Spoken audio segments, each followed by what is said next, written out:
Jake Martinez kicked a small rock as he walked through the thick forest behind his family's cabin. The 12-year-old boy had been exploring these woods for 3 days now, ever since his parents brought him here for their summer vacation.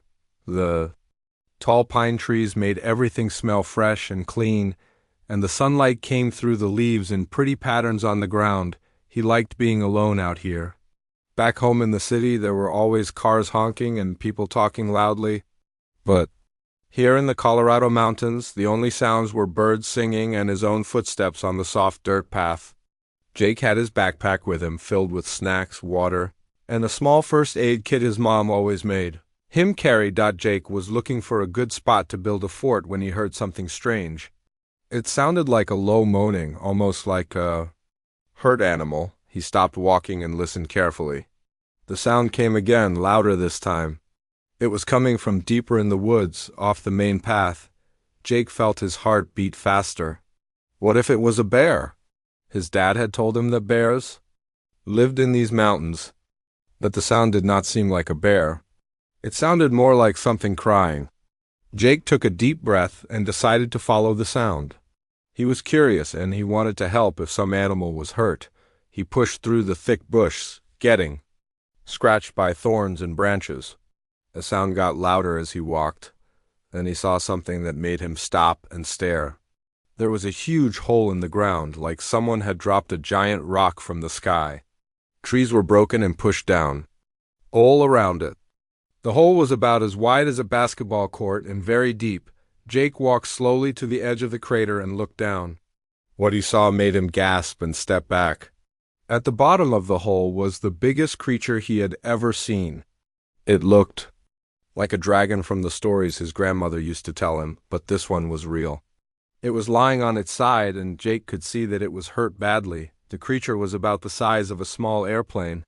Its skin was covered in scales that changed color as Jake watched. Sometimes they looked purple, sometimes silver, and sometimes they seemed to glow with their own light. The creature had a long neck and a head that looked smart, not like a stupid animal. Its eyes were closed, but Jake could see that they were very large. One of the creature's wings was bent in a way that looked very wrong. Jake had broken his arm once, and he knew what a broken bone looked like. This wing was definitely broken. There was also a long cut on the creature's side, and strange blue liquid was coming out of it. The blue stuff glowed a little, like the glow sticks Jake played with sometimes. The creature made that moaning sound again, and this time Jake could see its mouth move. It was definitely in pain. Jake felt sorry for it, even though he was scared. He had always been the kind of kid who brought home hurt birds and stray cats. His mom used to say he had a soft heart for animals. Jake knew he should probably run away and tell his parents. This was definitely not a normal animal. But looking at the creature lying there, hurt and alone, Jake could not make himself leave. The creature needed help, and there was nobody else around to give it. Jake carefully climbed down into the crater. The sides were not too steep, and there were plenty of rocks to hold on to. As he got closer to the creature, he could see more details. The scales were beautiful, like pieces of colored glass. The creature was breathing, but the breaths were shallow and quick, like it was having trouble. When Jake was about 10 feet away, the creature's eyes suddenly opened. They were huge, about the size of dinner plates, and they were the most beautiful color Jake had ever seen. They looked like the sky just before sunset, with swirls of purple and gold. The creature looked right at Jake, and Jake could see intelligence. In those eyes, this was not just an animal. This was someone who could think and feel. The creature tried to lift its head, but it was too weak. It made a sound that was not quite a roar and not quite a whimper. Jake could hear fear in that sound, but also pain. The creature was afraid of him, but it was too hurt to run away. Jake sat down slowly, trying to look as small and harmless as possible. He remembered what his grandfather had taught him about dealing with scared animals. Move slowly, speak softly, and let them know you are not a threat. Hey there, Jake said in his gentlest voice. I am not going to hurt you. I want to help. The creature's eyes stayed locked on Jake's face. It was breathing hard, and Jake could see that it was scared. But it was also watching him carefully, like it was trying to figure out if he was Dangerous. Jake slowly reached into his backpack and pulled out his water bottle. The creature's eyes followed his movements, but it did not try to move away. Jake unscrewed the cap and took a small sip, then held the bottle out toward the creature. "Water," Jake said. "You might be thirsty." The creature looked at the bottle, then back at Jake's face. Slowly, very slowly, it moved its head a little closer. Jake could see that even this small movement caused the creature pain. He got up carefully and moved closer, holding the water bottle out. The creature's tongue came out and touched the water. It was a strange purple color, but it worked just like any other tongue. The creature drank a little, then a little more. Some of the tension seemed to leave its body. Jake looked at the creature's wounds more carefully. The cut on its side was deep, and the blue liquid was still leaking out. Jake thought it might be like blood, but for this strange creature, the broken wing looked very bad. Jake did not know how to fix a broken wing, especially one this big, but he knew he had to try to help. He had taken a first aid class last year, and he knew that cleaning wounds was important. Jake pulled out the small first aid kit from his backpack. It was meant for cuts and scrapes, not for huge alien creatures, but it was all he had. The creature watched as Jake opened the kit. When Jake pulled out the antiseptic wipes, the creature made a questioning sound. Jake showed the wipe to the creature, then pretended to clean a small scratch on his own arm. "Medicine?" Jake said. "To clean your cut?" The creature seemed to understand. It watched Jake's face as he moved closer to the wound. Jake's hands were shaking a little, but he tried to be brave. He gently cleaned around the edges of the cut, being as careful as he could. The creature made small sounds of pain, but it did not try to stop him. The antiseptic seemed to help. The blue liquid stopped leaking as much, and the wound looked cleaner. Jake used most of his bandages to cover the cut. They were too small to cover the whole thing, but they helped a little. As Jake worked, he talked to the creature in a soft voice. He told it about his family, about his school, about how he liked to help hurt animals.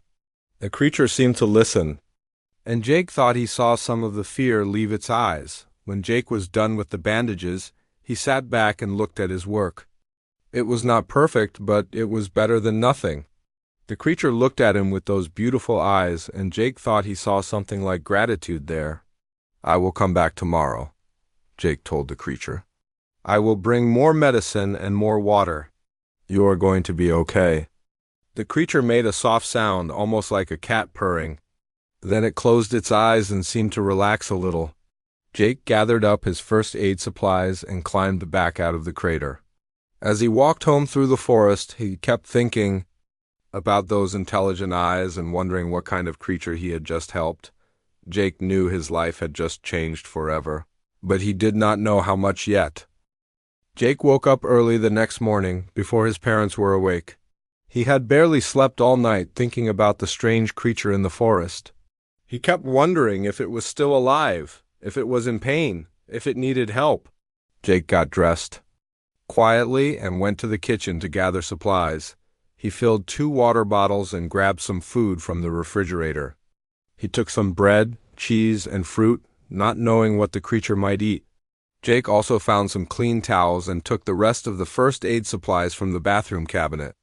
His mom always kept extra bandages and medicine in case someone got hurt. Jake left a note on the kitchen table saying he was going to explore the forest and build a fort. This was not completely a lie since he was going to the forest. He just did not mention the huge alien creature part. Jake put everything in his backpack and headed out into the woods. The walk to the crater seemed to take forever. Jake was excited and nervous at the same time. What if the creature was gone? What if it had died during the night? What if it was angry and tried to hurt him? Jake pushed these thoughts away and kept walking. When he reached the crater, Jake looked down carefully. The creature was still there, and it was awake. Those beautiful purple and gold eyes were watching him. The creature lifted its head a little when it saw Jake, and it made a soft sound that seemed friendly. "Good morning," Jake said as he climbed down into the crater.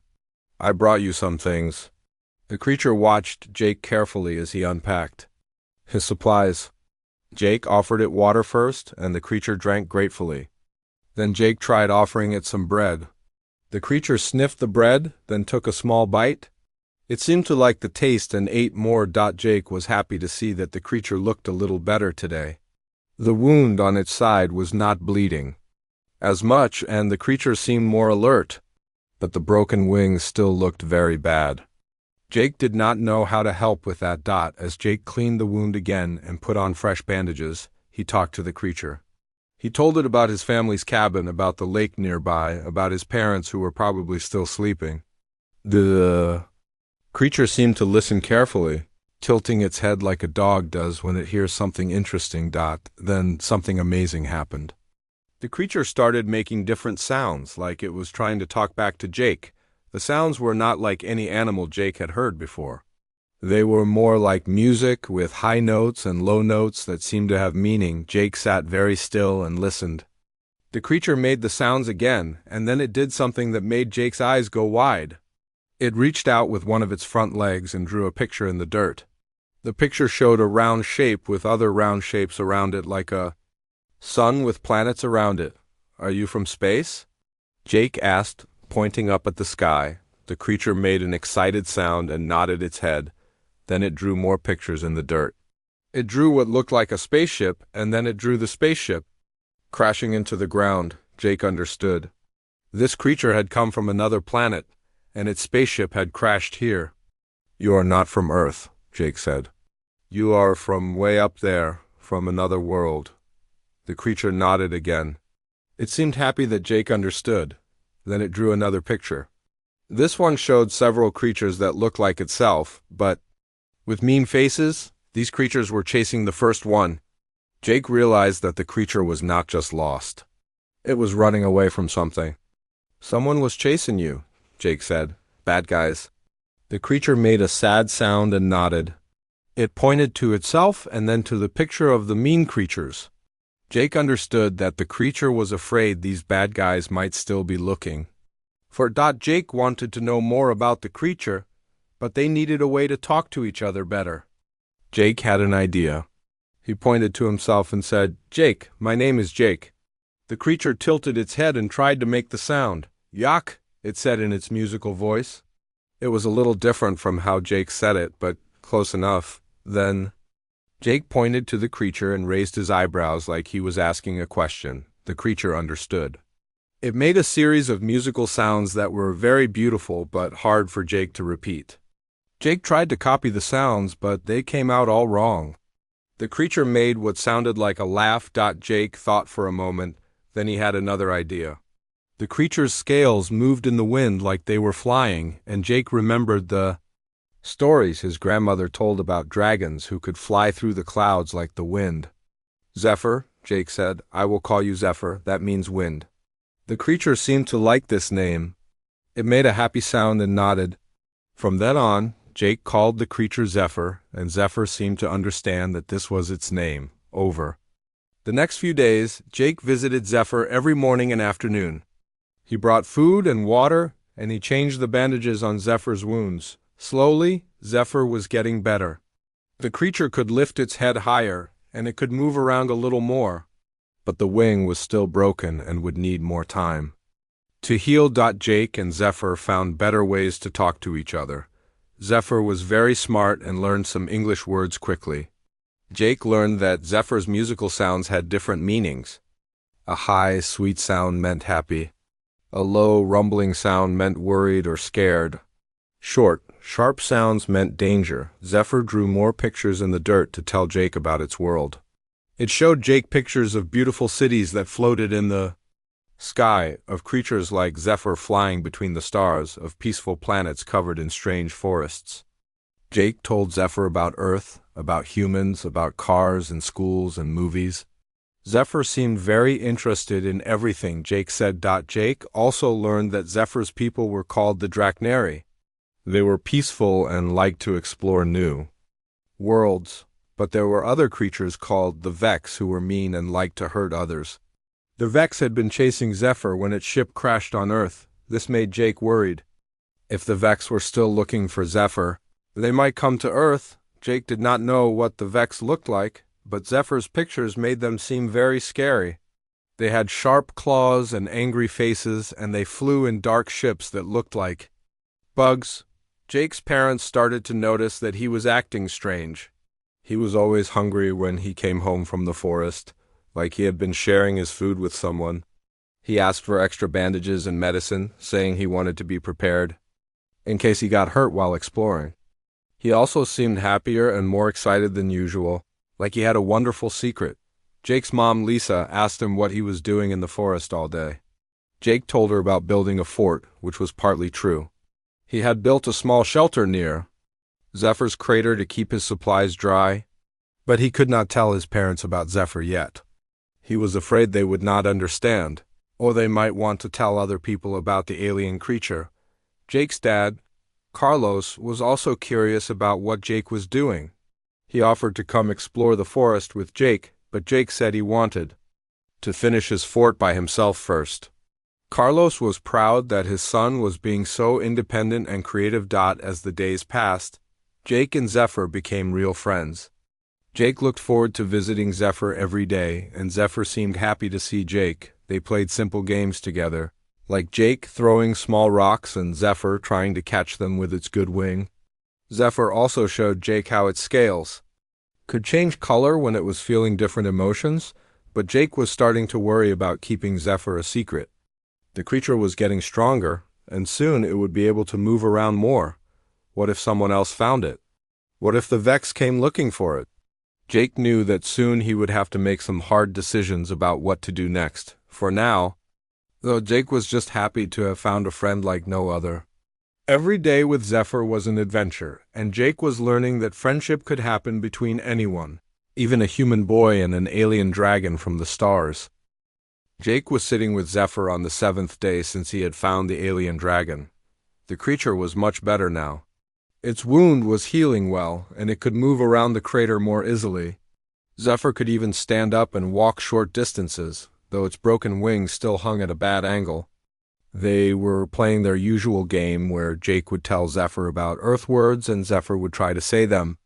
Zephyr was getting better at English every day, and Jake was learning some of the musical sounds that meant different things in Zephyr's language. "Tree," Jake said, pointing to a pine tree that grew near the crater edge. "Tree," Zephyr repeated, the word coming out like a song. "Many trees here on Earth." "Yes," Jake said, smiling. "We have forests full of trees. Do you have trees on your world?" Zephyr made happy sounds and drew a picture in the dirt. It showed tall plants that looked like trees but with flowers that glowed. "Crystal trees," Zephyr said. "They sing in the wind." Jake was about to ask more questions when they both heard a strange sound from the sky. It was like a deep humming, but not like any airplane Jake had ever heard. They both looked up through the trees. High above them, Jake could see something moving across the sky. It was black and shaped like a triangle, and it moved without making the noise that normal airplanes make. The thing was flying slowly, like it was looking for something. Zephyr made a sound that Jake had never heard before. It was low and frightened, and it made the hair on Jake's arms stand up. Zephyr's scales changed from their pretty purple and silver to a dark, muddy color. The dragon was scared, more scared than Jake had ever seen it. "What is that?" Jake asked, but he already knew the answer. "Vex," Zephyr whispered, the word coming out like a hiss. "They found me. They are looking for me." The black triangle flew over them and kept going, but Jake knew it would be back. The Vex were here on Earth, and they were hunting for his friend. Jake felt scared and angry at the same time. He wanted to protect Zephyr, but how could a 12-year-old boy fight alien hunters? "We need to hide you better," Jake said. "That ship will come back," Zephyr nodded. "Vex are very good at finding things. They have machines that can smell my scent from far away." Jake thought quickly. "What if we cover you with things from Earth? Maybe their machines will not work as well if you smell like our plants and dirt." They spent the rest of the day covering Zephyr with leaves, branches, and mud. Jake also brought some of his dad's old camping gear from the cabin to help hide the dragon. They spread a green tarp over part of the crater and put more branches on top of it. From above, it would look like just another part of the forest. That evening, Jake walked home feeling worried. He had promised Zephyr that he would come back early in the morning, but he was scared about what might happen. The Vex ship had looked dangerous, and Jake did not know what the aliens inside it might do if they found Zephyr. When Jake got to the cabin, his parents were waiting for him. They were sitting at the kitchen table with serious looks on their faces. "Jake, we need to talk," his mom said. "Sit down." Jake sat down, trying to look normal. "What about?" His dad leaned forward. "We have been watching you for the past few days. You have been acting very strange. You disappear for hours, you come home hungry and tired, and you keep taking things from the house." "I told you I'm building a fort," Jake said, but his voice sounded weak even to himself. "We followed you today," his mom said gently. "We saw you talking to something in that crater, something big." Jake's heart sank. His parents had found out about Zephyr. He did not know what to say. He had been so careful, but not careful enough. "We stayed far away," his dad said. "We did not want to scare you or your friend. But Jake, what is that creature? It does not look like any animal we have ever seen."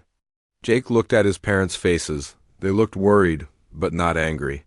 His mom reached across the table and took his hand. "Honey, we are not mad at you," she said. "But we need to know what is going on. Is that creature dangerous? Could it hurt you?"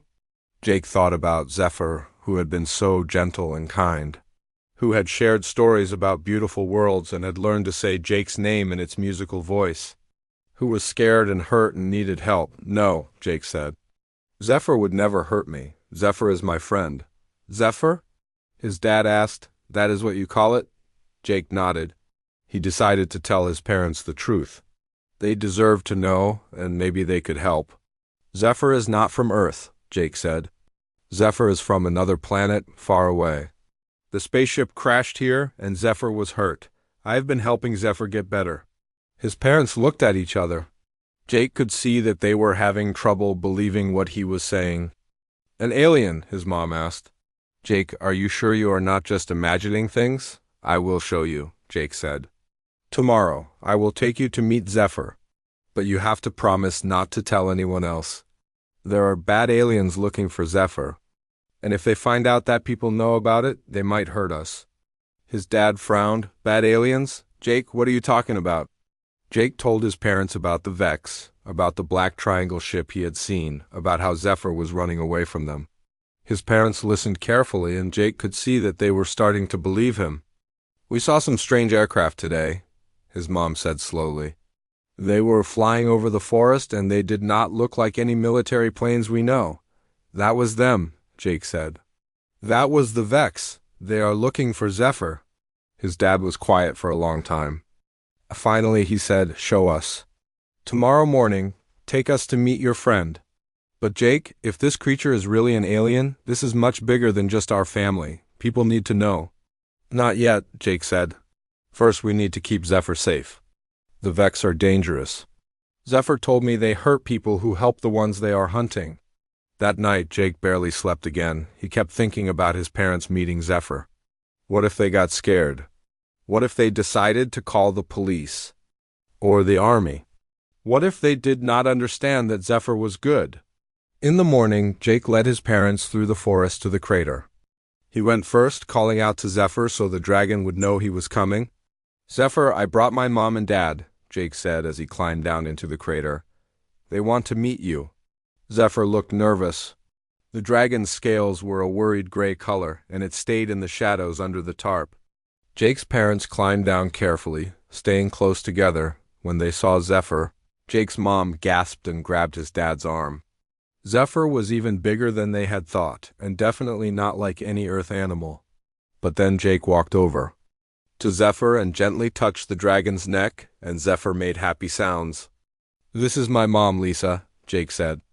"And this is my dad, Carlos. Mom, Dad, this is Zephyr." Zephyr looked at Jake's parents with those beautiful purple and gold eyes. Then, very slowly, Zephyr bowed its head like it was being polite. "Hello," Zephyr said in its musical voice. "Thank you for letting Jake help me." Jake's parents stared in amazement. They had never expected to hear an alien creature speak English. "You can talk," Jake's mom said softly. "Jake is good teacher," Zephyr said. "Jake has kind heart. Jake saved my life." Jake's dad stepped forward slowly. "Are you really from another planet?" Zephyr nodded. Very far away. My ship crashed here. Jake found me and helped me get better. And there are others looking for you? Jake's mom asked. Zephyr's scales turned darker. Vex are very dangerous. They do not like my people. They hunt us across the stars. Jake's parents looked at each other, and Jake could see them making a decision. Finally, his dad said, "Then we will help you too." No one should have to run and hide just because others want to hurt them. Jake felt relief wash over him. His parents understood. They were going to help keep Zephyr safe. But even as they talked about how to hide Zephyr better, Jake could hear the distant sound of aircraft flying overhead.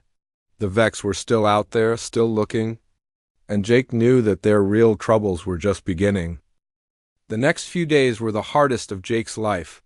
The Black Triangle ships came back every day, flying lower and slower over the forest. Sometimes there were 2 ships, sometimes 3. They made that strange humming sound that made Zephyr shake. With fear, Jake's dad, Carlos, turned out to be very good at hiding things. He had been in the army before Jake was born, and he knew about camouflage and staying hidden from enemies. Carlos brought special materials from town that would block heat sensors and metal detectors. If these Vex have advanced technology, they are probably using more than just their eyes to look for Zephyr, Carlos explained as they worked together to make the crater harder to find. We need to block every kind of sensor they might have. They covered Zephyr with special blankets that, Carlos said, would hide body heat. They scattered metal objects around the forest to confuse any metal detectors. They even brought bags of strong-smelling things like coffee and garlic to hide Zephyr's scent. Jake's mom, Lisa, helped too. She brought books from the cabin about local plants and animals. She and Zephyr worked together to find earth plants that smelled like the ones from Zephyr's homeworld. They hoped this might confuse the Vex sensors even more. Zephyr was getting stronger every day. The dragon could walk around the whole crater now and could even fly short distances with its good wing. But the broken wing was still healing, and Zephyr could not fly far enough to escape if the Vex found the hiding place. How long before you can really fly? Jake asked one morning as they watched a Vex ship pass overhead. Zephyr flexed its wings. Carefully, many days still. Maybe 2 weeks for full strength. But Vex are getting closer. They know I am somewhere near here. That afternoon, something bad happened. Jake was walking back to the crater with food for Zephyr when he heard voices in the forest. He crept closer and saw 2 men in black uniforms walking between the trees. They had strange devices in their hands that beeped and flashed with lights. The men did not look like normal humans. They were too tall and too thin, and they moved in a weird way, like they were not used to walking on Earth's gravity. Jake realized these must be Vex soldiers in human disguise. Jake hid behind a big tree and listened to them talk. They spoke English, but with strange accents that sounded like machines trying to copy human voices. The scanner shows traces of Drachnary biomatter in this area, one of them said. The target is definitely somewhere close. Continue the search pattern, the other one replied. Command wants the dragon found before it can signal for help. Jake's heart was beating so fast he thought the Vex might hear it. They were looking for Zephyr with special machines, and they were getting close. Jake waited until the soldiers moved away, then ran back to warn his family and Zephyr. When Jake told them what he had seen, everyone got very worried. The Vex were not just flying around in ships anymore. They were walking through the forest with tracking devices.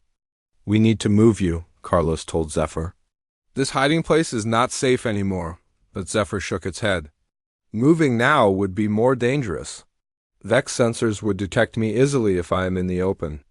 Better to stay hidden and hope they do not find this place. Jake's mom had a different idea. What if we give them something else to find? What if we make them think you went somewhere else? Carlos smiled. A false trail. That could work. They spent the rest of the day setting up fake clues in different parts of the forest. Carlos used some of Zephyr's old bandages to leave scent trails leading away from the crater. Jake and his mom scattered broken branches and disturbed ground to make it look like a large creature had passed through. The plan worked, at least for a while. The next day, Jake saw the Vex soldiers following their fake trail toward the north. side of the forest. But Jake knew this would not fool them for long. The Vex were smart, and their machines were very good. On the fourth day after the Vex arrived, Jake was sitting with Zephyr when they heard something that made them both freeze. It was not the humming of the ships or the voices of the soldiers. It was a new sound, like a high-pitched whistle that seemed to come from everywhere at once. Zephyr's scales turned almost black with fear. "Scanning pulse?" the dragon whispered. "They are using deep sensors now. They can find me through any hiding." The whistling sound came again, closer this time. Then they heard voices, and Jake's heart sank. The voices were coming from the top of the crater. "Biosignature is strongest here," one of the Vex soldiers said. "The Drachneri is in this crater." Jake looked at Zephyr and saw that his friend was preparing to fight. The dragon's eyes were glowing brighter, and its scales were shifting to a fierce red color. But Zephyr was still hurt, still not at full strength. Jake knew that if the Vex soldiers came down into the crater, someone was going to get hurt. That was when Jake made a decision that scared him more than anything he had ever done. He stood up and walked to where the soldiers could see him. "Hey!" Jake shouted up at them. "What are you doing on our land?" The two Vex soldiers looked down at him. Up close, Jake could see that they definitely were not human. Their skin was too pale, and their eyes were completely black. They moved like machines, all sharp and precise. "Human child," one of them said, in that strange machine voice. "You will leave this area immediately." "This is my family's property," Jake said, trying to sound brave. "You are trespassing." The other soldier raised his device and pointed it at Jake. The human may have been exposed to Drachneri influence. Protocol requires elimination of witnesses. Jake felt his knees start to shake, but he did not move. He had to keep the soldiers focused on him and away from Zephyr.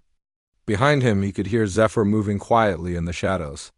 "I do not know what you are talking about," Jake said. "There is nothing here but trees and rocks." The first soldier started climbing down into the crater. Jake backed away, trying to lead the soldier away from where Zephyr was hiding. But then the soldier's device started beeping faster and louder.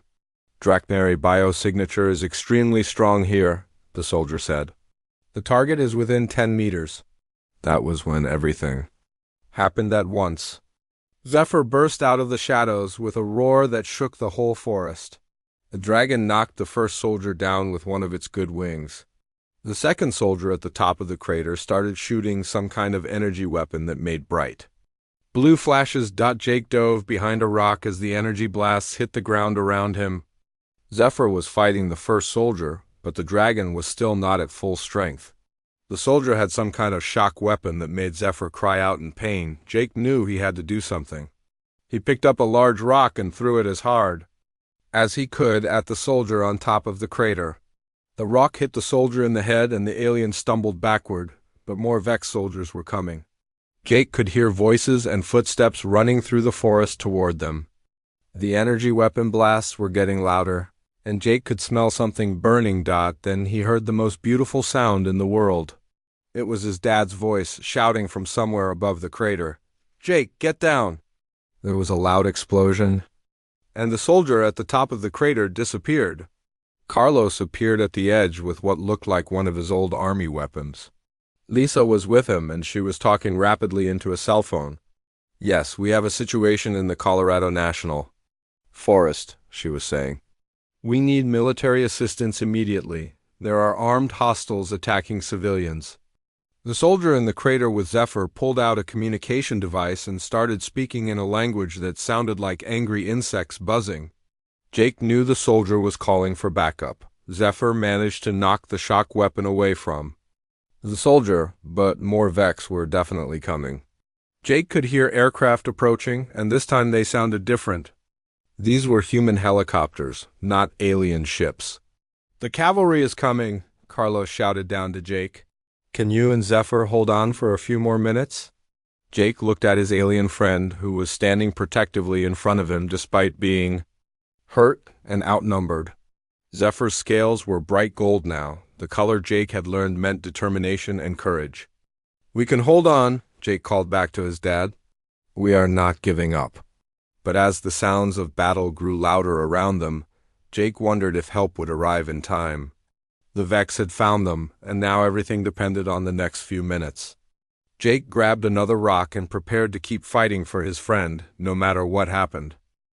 The sound of helicopters was getting louder, but Jake could see that the Vex soldiers were arriving faster.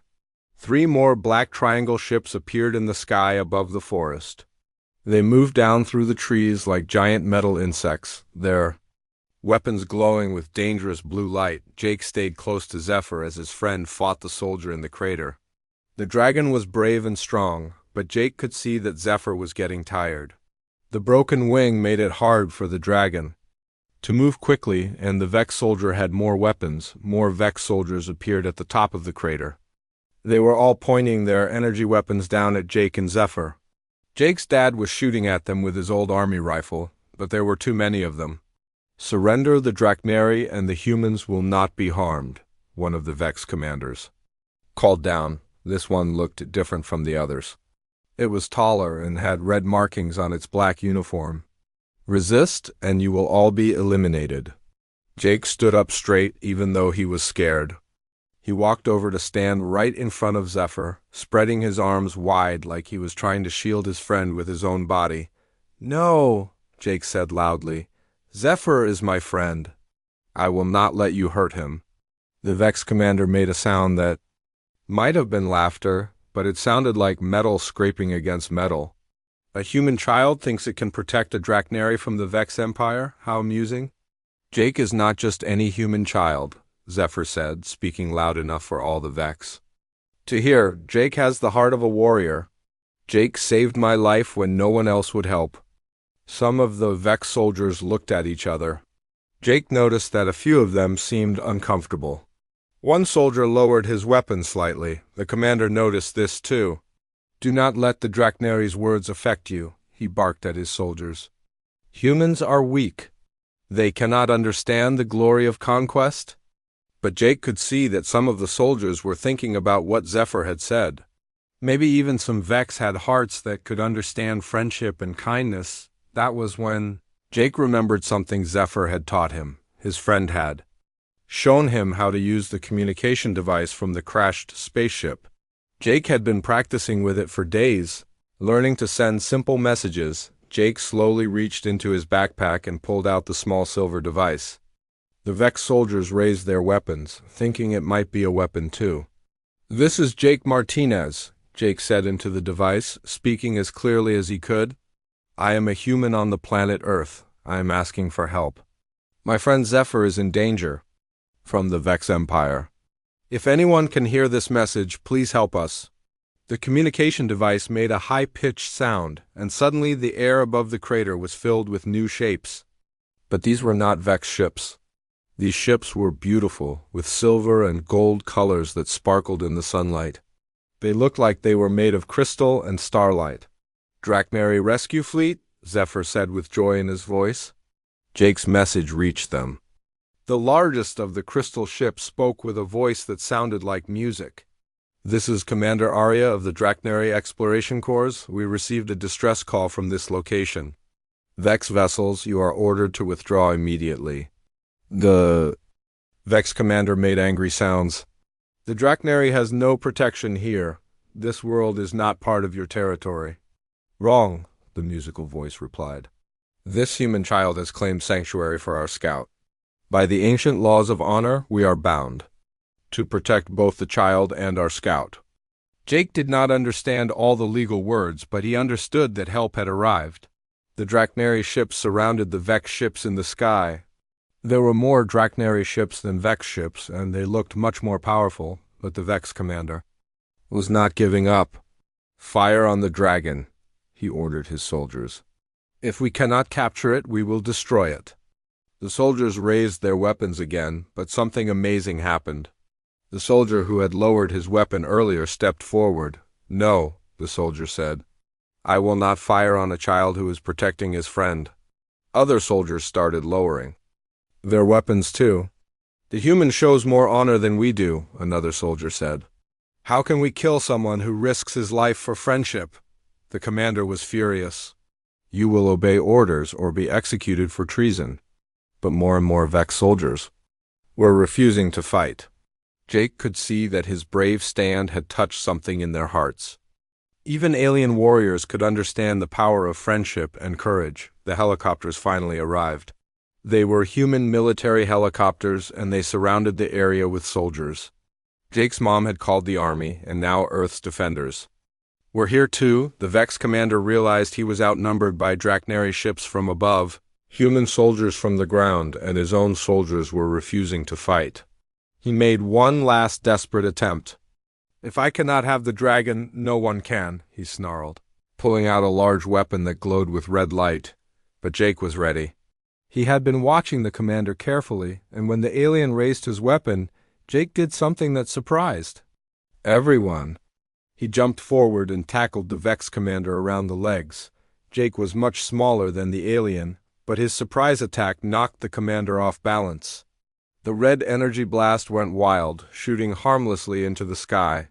Zephyr quickly knocked the weapon away with his good wing. The other Vex soldiers immediately surrounded their commander. "You have brought dishonor to our people," one of them said. "We came here to capture a scout, not to kill children."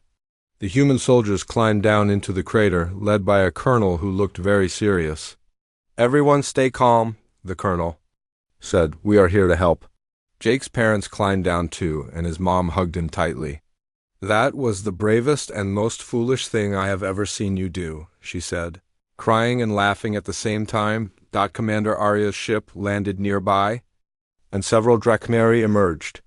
They looked like Zephyr, but their scales were different colors and they could fly perfectly. Commander Arya herself was beautiful, with scales that looked like they were made of silver moonlight. "You must be Jake," Commander Arya said, speaking perfect English. "Zephyr has told us much about you. You have shown incredible courage and kindness." "I just helped my friend," Jake said simply. "That is exactly why you are so special," Commander Arya replied. "Not many beings would risk everything for someone different from themselves." The Vex soldiers were taken away by the human military, but before they left, several of them approached Jake. "Human child," one of them said, "you have taught us something important today. We came here thinking humans were weak, but you have shown us that kindness is not weakness. It is the greatest strength of all." Commander Arya examined Zephyr's injuries and said that the dragon would be fine. "Your friend will make a full recovery," she told Jake. "But Zephyr has requested something unusual." "What?" Jake asked.